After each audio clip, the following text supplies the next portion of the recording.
نے انجینئر صاحب کی بات غور سے سننی ہے کہ باپ بیٹے شاہی کوئی نہیں۔ اے میری بیٹی فاطمہ، اس بات پہ مت اکڑنا کہ تم اللہ کے نبی کی بیٹی ہو۔ اگر اللہ نے تمہیں پکڑ لیا تو میں اللہ کے حضور تمہارے کچھ کام نہیں آؤں گا۔ اے میری بیٹی، اس بات پہ مت اکڑنا کہ تم اللہ کے نبی کی بیٹی ہو۔ اگر اللہ نے تمہیں پکڑ لیا تو میں تمہارے کچھ کام نہیں آؤں گا۔ کیا یہ نبی صلی اللہ تعالیٰ علیہ وآلہ وسلم کا فرمان ہے جس طرح اس نے سنایا ہے؟ نبی علیہ السلام فرماتے ہیں من کذب علی متعمدا فلیتبوأ مقعدہ من النار، جو جان بوجھ کے مجھ پر جھوٹ باندھے وہ اپنا ٹھکانہ جہنم بنا لے۔ کتنا بڑا جھوٹ نبی علیہ السلام پر اور حضرت فاطمہ الزہرا رضی اللہ تعالی عنہ کی توہین کہ مت اکڑنا، کیا وہ اکڑا کرتی تھی؟ اس نے حدیث دکھائی ہے مسلم سے 504، آپ دیکھ لیں۔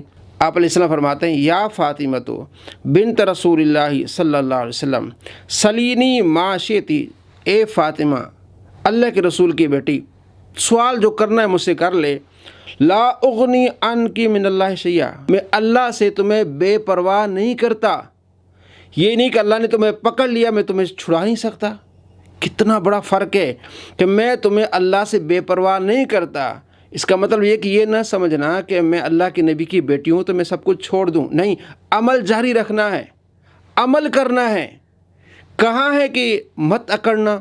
اور اس نے بخاری سے بھی دکھائی ہے 2753 حدیث ہے، وہاں بھی کہ یا فاطمہ تو بنت محمد صلی اللہ علیہ وسلم سلینی ما شئتی من مالی، اے فاطمہ محمد کی بیٹی صلی اللہ علیہ وسلم جو مانگنا ہے میرے مال سے مانگ لے۔ لا اغنی عنک من اللہ شیئا، میں بے پرواہ نہیں کر سکتا تمہیں اللہ سے کسی چیز پر، کہ بے پرواہ نہیں ہونا کہ میں اللہ کے نبی کی بیٹی ہوں تو کچھ نہ کام کروں، کوئی عمل نہ کروں۔ آپ علیہ السلام عمل پر ابھار رہے ہیں۔ اس نے جھوٹ بولا، نبی علیہ السلام پر جھوٹ بولا کہ مت اکڑنا، اور حضرت فاطمہ الزہرا رضی اللہ تعالی عنہ کی توہین کی۔ یہ وہ شخص ہے جس نے اللہ تبارک و تعالیٰ کی توحید بیان کرتے ہوئے حضرت فاطمہ الزہرا کی توہین کی، اور یہ اللہ کی توحید بیان کرتے ہوئے نبی علیہ السلام کی توہین کرتا ہے۔ یہ توحید بیان نہیں کرتا، یہ توہین بیان کرتا ہے۔ اس کی شیطانی توحید ہے۔ کیا اس کے دوسرے طرق نہیں پڑھے؟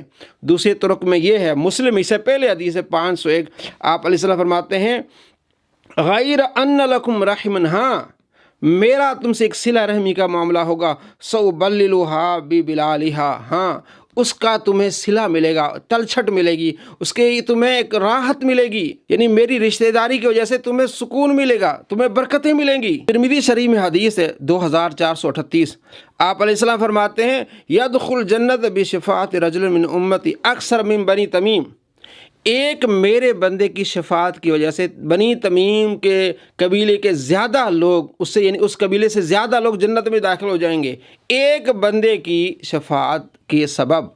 صحابی عقیل یا رسول اللہ، کہا گیا یا رسول اللہ سواک، آپ کے علاوہ؟ آپ علیہ السلام فرماتے ہیں ہاں سوایا، میرے علاوہ ایک بندہ شفاعت کرے گا، بنی تمیم قبیلے سے زیادہ لوگوں کی اس سے سفارش کرے گا، میرے سوا ہوگا۔ یعنی آپ علیہ السلام فرماتے ہیں کہ میرے علاوہ ایک بندہ ایسا ہوگا کہ بنی تمیم کے قبیلے سے زیادہ لوگوں کی سفارش کرے گا اور وہ جنت میں جائیں گے، اور فاطمہ کچھ نہیں کریں گی۔ یہ آپ صلی اللہ تعالیٰ علیہ وآلہ وسلم کی صاحبزادی حضرت سیدہ فاطمہ الزہرا رضی اللہ تعالیٰ عنہ کی توہین کر رہا ہے۔ تم اس پر مت اکڑنا، کیا وہ اکڑا کرتی تھی؟ محدثین نے ان روایات کی کیا شرح کی ہے؟ ایک تو یہ بتانا چاہتا ہے کہ نبی علیہ السلام یہ فرما رہے ہیں کہ کوئی وہاں کام نہیں آئے گا، باب تشہیر کوئی نہیں ہے۔ اصل میں یہ بغض اولیاء میں اس طرح جھوٹ باندھ رہا ہے۔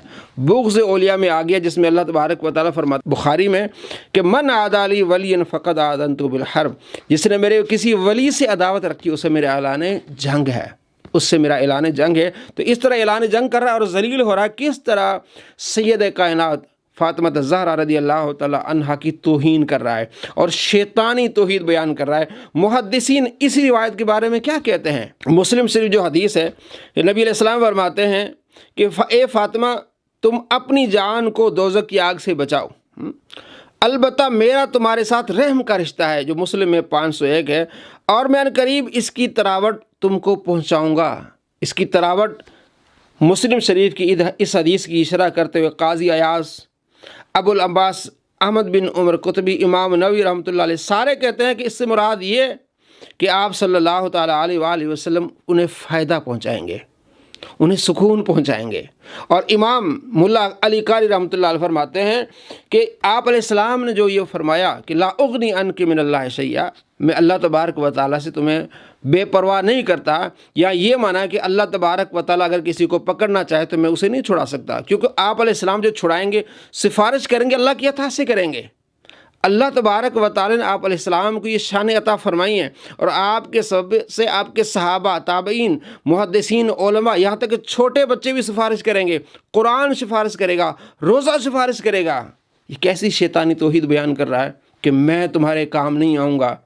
کیا محدثین کہتے ہیں؟ دیکھیے، ملا علی قاری رحمۃ اللہ فرماتے ہیں اگر اللہ تمہیں عذاب دینا چاہے تو میں تم سے اللہ کے عذاب کو بالکل دور نہیں کر سکتا، اور اس میں اللہ تعالیٰ کی توحید کا بیان ہے، اور رسول اللہ صلی اللہ تعالیٰ علیہ وآلہ وسلم ہر چند کے مسلمانوں کو اپنی شفاعت سے نفع پہنچائیں گے، کیونکہ آپ صلی اللہ تعالیٰ علیہ وآلہ وسلم شفاعت کریں گے اور آپ کی شفاعت قبول کی جائے گی۔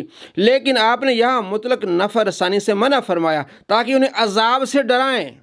مقصد یہ تھا کہ انہیں عذاب سے ڈرائیں، کہ وہ صرف شفاعت پر تکیہ نہ کر لیں، عذاب سے ڈرائیں، وہ صرف شفاعت پر تکیہ نہ کر لیں، اور ان کو آخرت کے لیے کوشش کی ترغیب دیں، آخرت کی کوشش کی ترغیب دیں۔ اور فرمایا میرا تمہارے ساتھ رحم کا تعلق ہے، میں عنقریب صلہ رحمی کروں گا، یعنی میں اپنے قرابت داروں کے ساتھ قرابت کی وجہ سے نیکی اور احسان کروں گا۔ یہ علامہ ملا علی قاری رحمۃ اللہ فرماتے ہیں کہ آپ علیہ السلام انہیں ڈرا رہے ہیں اور فرما رہے ہیں کہ عمل میں سستی نہیں کرنی، عمل میں آگے بڑھنا ہے۔ اور شیخ عبدالحق محدث دہلوی رحمۃ اللہ علیہ اس کی شرح کرتے لکھتے ہیں اس کا معنی یہ ہے کہ چونکہ مجھ پر تمہارے رحم اور قرابت کا حق ہے، میں اس کی طرح سے اس کو تر کروں گا اور صلہ احسان کا پانی چھڑکوں گا۔ اس حدیث میں بہت زیادہ مبالغہ کے ساتھ ڈرایا گیا ہے، اور نبی صلی اللہ تعالیٰ علیہ وآلہ وسلم کی شفاعت اس امت کے گناہ گاروں کے لیے بھی موجود ہوگی، چاہے جائے کہ اپنے اقربا اور خویشان کے لیے۔ یعنی جب آپ علیہ السلام کی شفاعت عام مسلمانوں کے لیے ہے تو اپنے رشتہ داروں کے لیے شفاعت کیوں نہیں ہوگی؟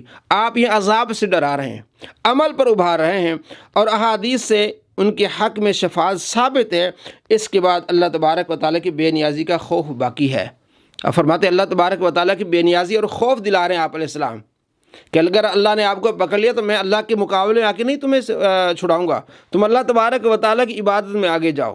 اللہ کے عذاب سے نبی علیہ السلام ڈرا رہے ہیں، اور یہ ایسا ڈرا رہے ہیں کہ بابے کچھ نہیں ہیں، بابے کام نہیں آئیں گے، چھوٹے بچے کام آئیں گے، قرآن کام آئے گا۔ یہ اس کی شیطانی توحید ہے۔ اور ایک جگہ حدیث بیان کرتی ہے بخاری کی 65 کہ آپ صلی اللہ تعالیٰ علیہ وآلہ وسلم فرماتے ہیں قیامت کا ایک ایسا دن ہوگا کہ سارے لوگ حضرت آدم علیہ السلام کے پاس آئیں گے، وہ کہیں گے اذهبوا الی غیر، کسی اور کی طرف جاؤ، تم نوح علیہ السلام کے پاس جاؤ، وہ کہیں گے تم ابراہیم علیہ السلام کے پاس جاؤ، وہ کہیں گے موسیٰ علیہ السلام کے پاس جاؤ، وہ کہیں گے عیسیٰ علیہ السلام کے پاس جاؤ، عیسیٰ علیہ السلام کہیں گے محمد عربی صلی اللہ تعالیٰ علیہ وآلہ وسلم کی بارگاہ میں حاضر ہو۔ یہ ایک حدیث ہے، کئی روایات ہیں، کیونکہ اس وقت سختی ہوگی اس روایت کو بیان کرتے ہوئے کہ عیسیٰ علیہ السلام کہیں گے اذهبوا الی غیر، کسی اور کی طرف جاؤ، بابے تو شے کوئی نہیں ہے، جب عیسیٰ کچھ نہیں کر سکتے تو تمہارے بابے کیا کریں گے؟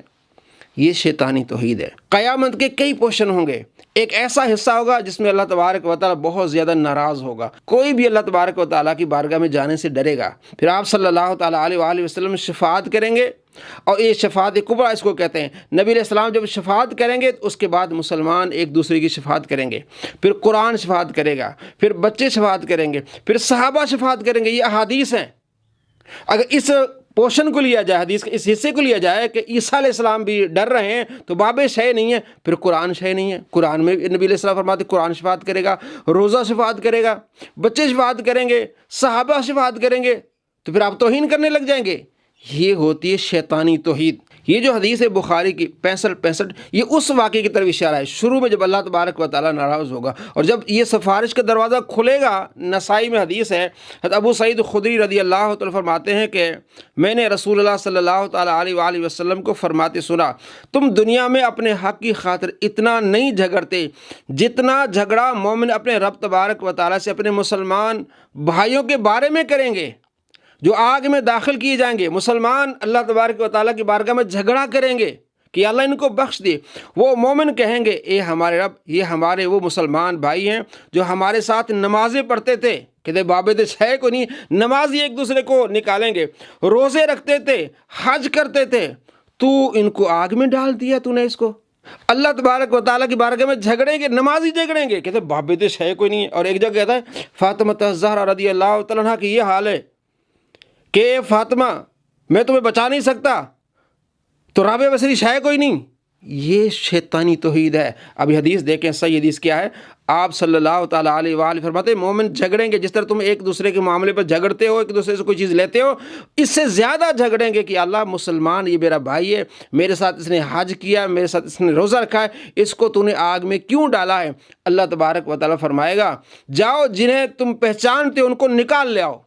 وہ جائیں گے اور ان کو ان کی صورتوں سے پہچانیں گے، ان میں سے کسی کو نصف پنڈلیوں تک آگ لگی ہوگی، کسی کو ٹخنوں تک، وہ ان کو نکال لائیں گے اور کہیں گے اے ہمارے رب، جن کے بارے میں تو نے فرمایا تھا وہ تو ہم نے نکال لیے۔ اللہ تبارک و تعالیٰ فرمائے گا ان کو بھی نکالو جن کے دل میں 1 دینار کے برابر بھی ایمان ہے۔ پھر فرمائے گا ان کو بھی نکالو جن کے دل میں نصف دینار کے برابر بھی ایمان ہے، حتیٰ کہ فرمائے گا ان کو بھی نکالو جن کے دل میں ذرہ برابر بھی ایمان ہے۔ کہتے بابے تو ہے کوئی نہیں ہے۔ یہ شیطانی توحید ہے دوستو، شیطانی توحید، گستاخی والی توحید۔ آگے دیکھیں کس طرح قرآن شفاعت کر رہا ہے، کس طرح روزہ شفاعت کر رہا ہے۔ مسلم میں حدیث ہے 1874، حضرت ابو امامہ باہری رضی اللہ تعالیٰ عنہ نے حدیث بیان کی، انہوں نے کہا کہ میں نے رسول اللہ صلی اللہ تعالیٰ علیہ وآلہ وسلم کی فرماتے سنا قرآن پڑھا کرو، کیونکہ وہ قیامت کے دن اصحاب قرآن یعنی حفظ و قرات اور عمل کرنے والوں کا سفارشی بن کر آئے گا۔ قرآن سفارشی بن کر آئے گا، یہ کہتے ہیں بابے دش ہے کوئی نہیں۔ اور مسلم حدیث ہے 1876 کہ حضرت نواس بن سمان کلابی رضی اللہ کہتے ہیں کہ میں نے رسول اللہ صلی اللہ تعالیٰ علیہ وآلہ وسلم کو فرماتے سنا قیامت کے دن قرآن اور قرآن والے ایسے لوگوں کو لایا جائے گا جو اس پر عمل کرتے تھے، سورہ بقرہ اور سورہ آل عمران ان کے آگے آگے ہوں گی۔ اور حدیث پاک میں کہ وہ اپنے صاحب یعنی صحبت میں رہنے والے کی طرف سے مدافعت کریں گی، ان کی سفارش کریں گی، ان کو عذاب سے بچائیں گی۔ قرآن، روزے، نماز، قیامت کے دن قرآن کس طرح سفارش کرے گا؟ مشکات المصابیح میں حدیث ہے 1963، حضرت عبداللہ بن عمر رضی اللہ تعالیٰ یاد کرتے ہیں کہ رسول اللہ صلی اللہ تعالیٰ علیہ وآلہ وسلم فرمایا روزہ اور قرآن بندے کے لیے سفارش کریں گے۔ صحیح روایت ہے۔ آگے چلیے، فوت شدہ بچے، مسلم حدیث ہے 2635 کے آپ صلی اللہ تعالیٰ علیہ وآلہ وسلم فرماتے ہیں جو چھوٹے بچے ہیں وہ اپنے والدین کو پکڑ کے جنت میں لے جائیں گے۔ یعنی یہ کہاں پھر رہا ہے، یہ کیسی تبلیغ کر رہا ہے؟ آگے آپ کو کثیر تعداد میں روایات ملیں گی کہ شہید کس طرح مسلمانوں کی سفارش کریں گے۔ آپ علیہ السلام کا فرمان ہے کہ شہید 70 رشتہ داروں کی شفاعت کرے گا۔ ترمذی میں حدیث 1663، شہید سفارش کر رہے ہیں، بچے سفارش کر رہے ہیں، عام نمازی سفارش کر رہے ہیں، روزے دار ایک دوسرے کی سفارش کر رہے ہیں، حاجی ایک دوسرے کی سفارش کر رہے ہیں، چھوٹے بچے، قرآن، یہ سارے سفارش کر رہے ہیں۔ لیکن حضرت فاطمہ الزہرا رضی اللہ عنہ کام نہیں آئیں گی۔ یہ توحید نہیں، یہ توہین ہے۔ محدثین نے کیا بتایا کہ آپ علیہ السلام جو فرمایا لا اغنی عنک من اللہ شیئا، میں آپ کو اللہ کے عذاب سے نہیں بچا سکوں گا اگر اللہ تبارک و تعالیٰ تمہیں عذاب دینا چاہے، یعنی بے نیاز میں نہیں کرتا۔ لا اغنی عنک، میں تمہیں اللہ کے بارے میں بے نیاز نہیں کرتا، یہ اس کا معنی ہے۔ اور اس نے کہا تم اکڑنا نہیں، تم نبی کی بیٹی ہوتی ہے، اکڑنا نہیں ہے، اللہ نے تمہیں پکڑ لیا تو میں چھڑاؤں گا نہیں، یہ جھوٹ بولا اس نے نبی علیہ السلام پر۔ اور جو نبی علیہ السلام پر جھوٹ باندھے وہ اپنا ٹھکانہ جہنم بنا لے۔ ایسے شریروں سے بچیں۔ اللہ تبارک و تعالیٰ نے اپنے محبوب صلی اللہ تعالیٰ علیہ وآلہ وسلم کو شان عطا فرمائی ہیں۔ آپ علیہ السلام فرماتے ہیں جو اذان کا جواب دے اس کے بعد درود پڑھے اور میرے لیے وسیلے کی دعا کرے تو اس کے لیے میری سفارش ہے۔ جو اذان کا جواب دے اس کے لیے سفارش ہے، اپنی بیٹی کے لیے نہیں ہوگی۔ غور کریں، ایسے شریروں سے بچیں، اپنے ایمان کی حفاظت فرمائیں۔ السلام علیکم ورحمۃ اللہ وبرکاتہ۔